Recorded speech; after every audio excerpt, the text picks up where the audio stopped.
Welcome back to the pod, Yee Yee edition. I just feel like you got to start the show a little more energy. Whoop. Welcome back to the pod. Usually when I start with energy, you say start that over, say it like you just start talking normal. Maybe you're right. And so I try to go low, and then, no, I guess it's not. It's not like enough. The first thing people hear, they tune in, they're like so excited, they got their popcorn and their Diet Coke and their M&Ms, and they hit play, and you go, welcome back to the pod. Yeah, it's just a mixture of coming across fake and inauthentic, like the classic, what's up, guys? Welcome back to my channel. What's up, guys? Welcome back to the channel. Just like immediately I get off if I hear that. Did you get to hear Aaron's testimony on our last episode? Man, Granger's back, everybody. It's an hour and a half. I actually kept meaning, because it was so long, I kept meaning to, but I've heard from so many people about how good that was. I have not heard it. No. I told Parker you lived it. So you probably don't need to hear it. I want to start having more people come do testimonies because I feel like testimonies are super powerful. People are in their most vulnerable state of their whole life for the most part. Well, what were their reactions on YouTube from that?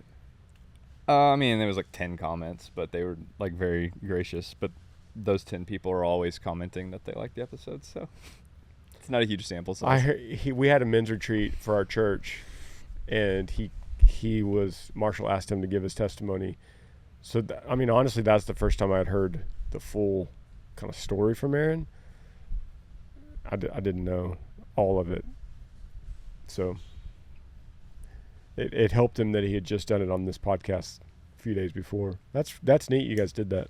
Yeah, it could be cool, kind of like Tyler was saying, as a more sustainable option for the podcast. We could come on here and chat. We could get on here and talk about current events, but like I think us three know we're not like super passionate about like every current event going on that week to like get into like some form of drama about what the left is doing or what why the government wants to control you.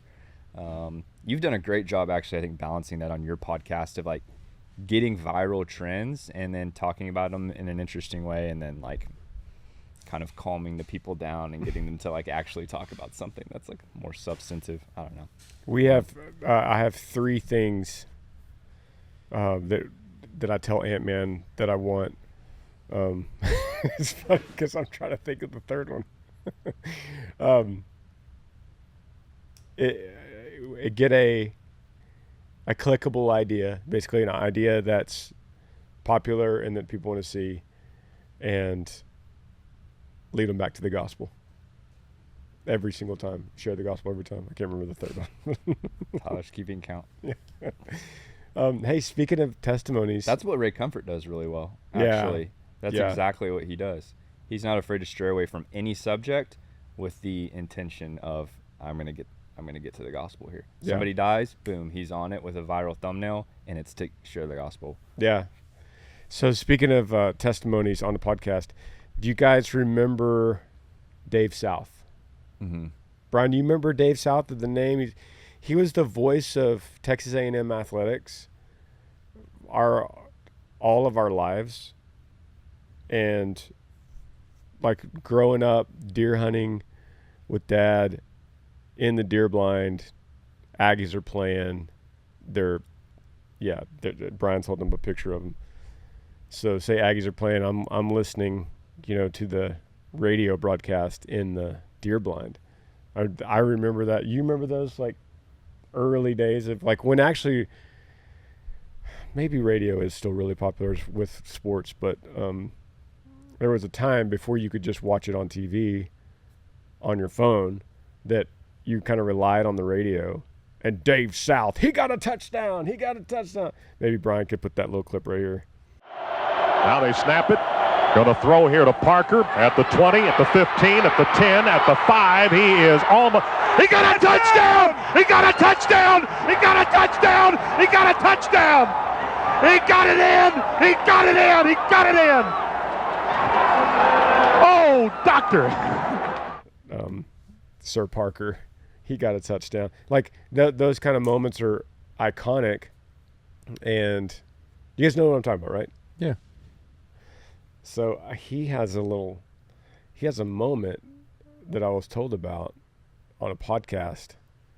It kind of blew me away. Brian, I'll send you this link, but I'll just play it right here for us. On the person, or are you? So he's talking about he retired, and they're basically asking him why did he retire, because he had a really, really busy life. He said later in this podcast he talks about for decades he was the voice of Texas A&M athletics, and he remembers like being on an airplane on Christmas morning. His kids are home opening the presents that he got them. He's on an airplane heading to the football game. That was his life for decades. So he didn't know how to pull away. So the question here from the interviewer is, how do you watch football now? Paying too much attention to the play-by-play. I turn it down. I turn it down. Do you really? Yeah, I watch it on TV. I heard Granger Smith talked at our church. We had a men's stakeout. And one of the things he said that night, I don't know, Granger, I'm not sure, he has 3 children, and he was supposed to be watching all 3. And he wasn't watching the smallest, and he went into the backyard and got in the swimming pool, and he tried to. Yes. And so he, that night, he said he wanted to go get away from the country music. Got pretty serious for him. And he said, I prayed to God that he would take my passion for country music away from me. And now he's going to the seminary in Fort Worth, and he's going to become a pastor. Oh, is that right? Yeah, he is. And so for me, I said, Lord, I want to retire and I want to move on to other things. So take my passion away from me, for sports. And he's done that. He really has. I'm still a Dodger fan. I'll check this. Wow. I had no idea he was there or that any of that happened, but like to think of this iconic figure for my whole life, and him saying, I heard from the Lord, obviously, I heard Granger Smith say this, and so I prayed that prayer, and he did it. Do you think that the Lord takes that desire away without praying for that? Like, God's sovereign over all of it and behind all of it, but it's like for somebody like you and for somebody like Dave to say, Lord, take the desire and the love of sports away from me. Do you think he would ever take that away without that prayer, or more so with the prayer? That's such a great question, and that's just a question about prayer in general. How God's, like you said, God is sovereign, and he does what he does, but he invites us in with prayer so that we play a part in his sovereign will that's already planned. We play a part in it through praying. So that's like a whole podcast, and such a great question about that. But I think what Dave realized was it was corrupting his life. It was hurting his life. It was hurting the relationship with his family and his children. And he recognized the sin in it, of the sin of pride, and like being on an airplane on Christmas morning when your kids are home opening your presents. Do that once, okay? Do it every year. And so he had to realize, this is bad. This is toxic for me, but yet I still want to. So Lord, will you take that want away? Yeah, it's so interesting to think that, like, y'all, it's very similar, so I can go back and forth, but it's, talking about Dave, it's like, if you're in that world, you're Dave South, not only do you absolutely love Aggie football, Yeah. you're a well-known name. Still, we're talking about him. Every Aggie knows you. Iconic voice, probably getting paid well to do what you absolutely love. Yeah. And then to pray for the Lord to take that away from you. It's like only the Lord can do that. Like everything in our flesh wants to do that. Yeah, of course you're on Christmas Day and you're like, man, I should probably be with my kids, but you're not. Yeah.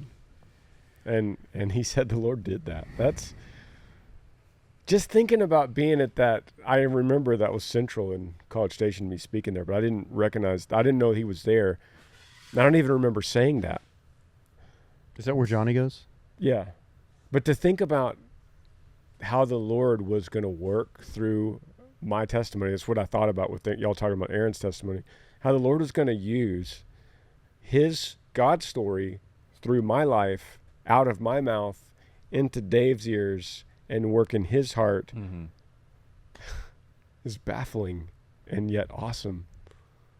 It's like Dave needed to hear that night I'm talking about all these other things. I don't remember what I was talking about, but that was the least of the things that I was talking about, I'm sure. And that's what the Lord was saying to him that night. Come to me. I'll relieve your passions. I'll tell you what you want and what you don't want. Come to me. Ask. You don't have because you don't ask. So I just had pulled up one of the most encouraging scriptures that I read.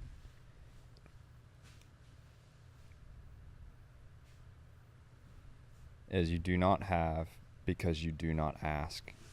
James 4. It's one of the reasons that God is saying, that James is writing this letter and saying, the reason that you don't have what you want is because you're not asking.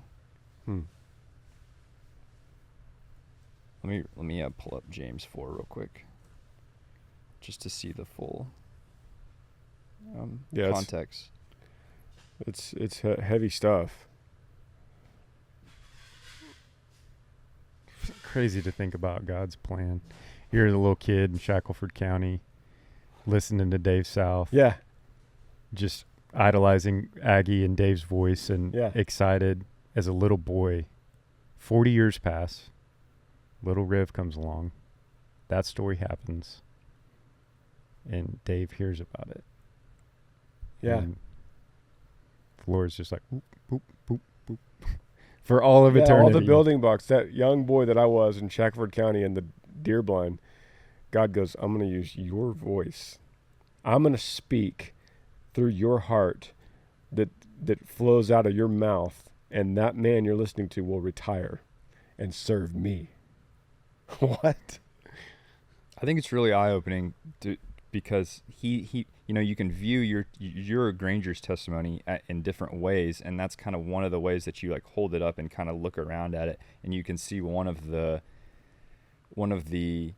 like repercussions, or one of the things that you notice about your testimony is how God has changed your desires, So it's not just like Granger found peace even after losing his son, although that is true. It's also like it wouldn't have been sin necessarily. Everybody's different to stay in country music. Dave just heard you say, God, could you help me to have more interest in you than I do have in country music? And that resonated with him as someone who's probably struggling with that. And I think everybody listening maybe has that thing that they're really passionate about. And it's not to say that you have to give it up for God, but maybe. Yeah, but maybe. And yeah, I think everybody would just kind of have to pray and figure out what that thing might be. And I think that we all have idols in our heart, but yeah, it's cool that God can give you more of a desire for himself. And you have not because you ask not. And so if you're listening and you're like, well, I don't have that desire for God, I'll just say you have not because you ask not. 2 reasons that you don't get your prayers answered, according to James chapter 4. When you ask, this is verse 3, you do not receive. Sorry, let me start with verse 2. You do not have because you do not ask God. It sounds so obvious, and it's so simple. You literally don't have a zeal for God. You don't have a desire for God. You don't have a good prayer life. All those things. A reason for that could be because you're not asking God. And then number 2, you do not have because when you ask, you do not receive because you ask with the wrong motives, that you may spend what you get on your own pleasures. So 2 reasons you don't get your prayers answered. Number 1, you're not asking. Or I shouldn't say get your prayers answered, because if you're not praying, then you're not asking. But you don't. 2 reasons you don't get what you want. Number 1, you're not asking God for it. Or number 2, you're asking with the wrong motives, self-seeking motives. That's interesting. I don't remember how we got on that. Yeah, Tyler's asking about prayer. Tyler, you talk. Everyone always wants to hear you talk. Yeah. It's all the comments. On YouTube? Yeah. I like Parker, but Tyler just gets it. The wisdom of Tyler. Tyler talks in a way I can understand.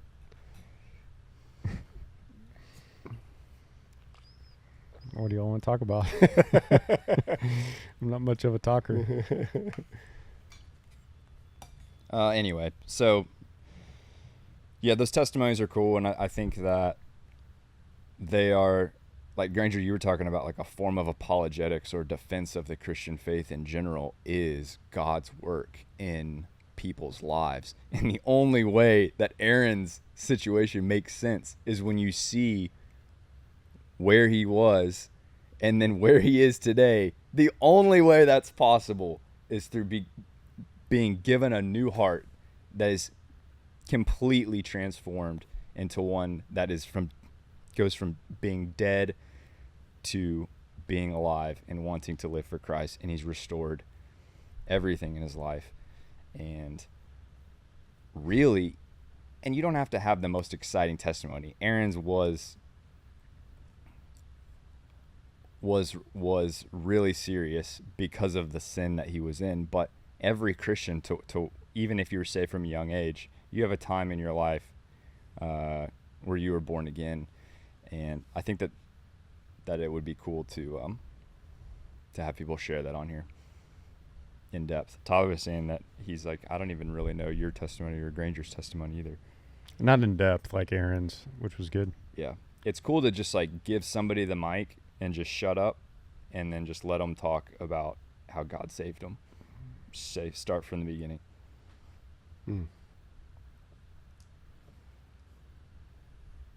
I don't really have anything else. Speaking of testimonies again, I've been working the Matthew 28-day challenge with. Got a new guy yesterday, Pat McGrew. Great, man. Love that guy. Shared the gospel with him. He professes belief. He's going through some medical. Yeah. He's going through a tough time. We shared like a clear gospel yesterday. Chatted a long time, and then boom, he started Matthew 1 yesterday, Matthew 2 today. Sweet. So yeah, it's pretty cool. Has he been in his Bible? Yeah, he says that, like, devotionals and like daily Bible verse type stuff. So we'll try to get him through 28 days through Matthew. It's shocking. Even people, well, I mean, I don't have specific examples, but it's just shocking how many people don't read their Bible. Yeah. It's shocking.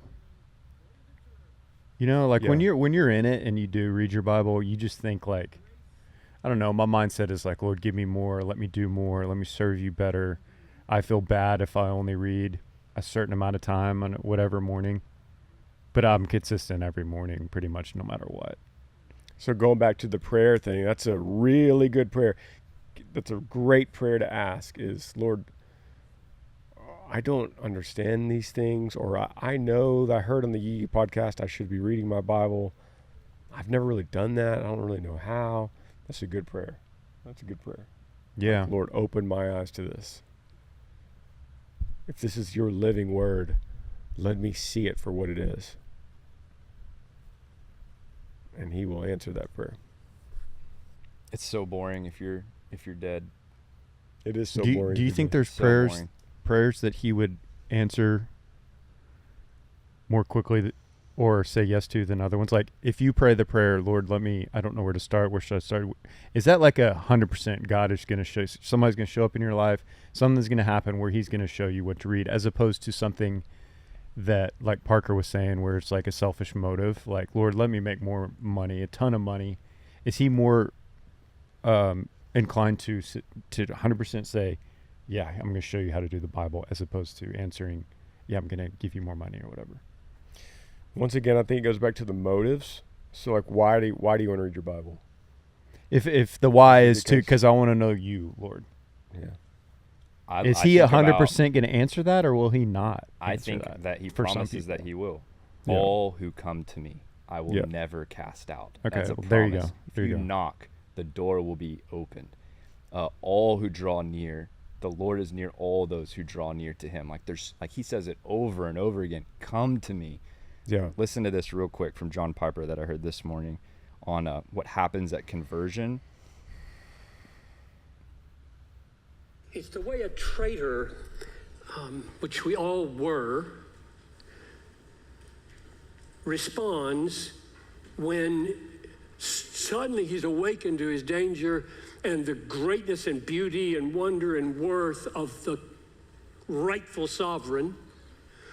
And the traitor lays down the weapons of his opposition. He accepts the terms of pardon. He falls on his face. He takes the oath of allegiance, and he says, "My king." And the king says, "My son." And so he's talking, like, Tyler, you're talking a little bit more in, like, the very beginning of, like, all right, I'm just going to check out this whole Bible thing. But I thought that was an interesting explanation of, because a lot of people wouldn't view themselves as a traitor, but that is conversion. Did that make sense? So we're working on a shirt right now at Yee Yee that's just going to say ransomed on the front. Like us three were tossing around this idea on what the font looks like, what the color of the shirt looks like. But I'm excited to start to share more and more about this idea of ransomed. And yesterday, define ransomed. So yesterday in the car, I was driving with Lincoln. I'm always sharing the gospel with Lincoln every day. And like surprisingly, on certain pieces of it, he could, like I taught Bible study yesterday at church, or not Bible study. I taught the youth yesterday, and like I'm always pleased as Lincoln is like raising his hand, and I'm like, yes, that we've worked on this a long time. But I was talking about ransom. I said, do you know what ransomed means? Because I showed him the shirt options from Yee Yee. He's like, no.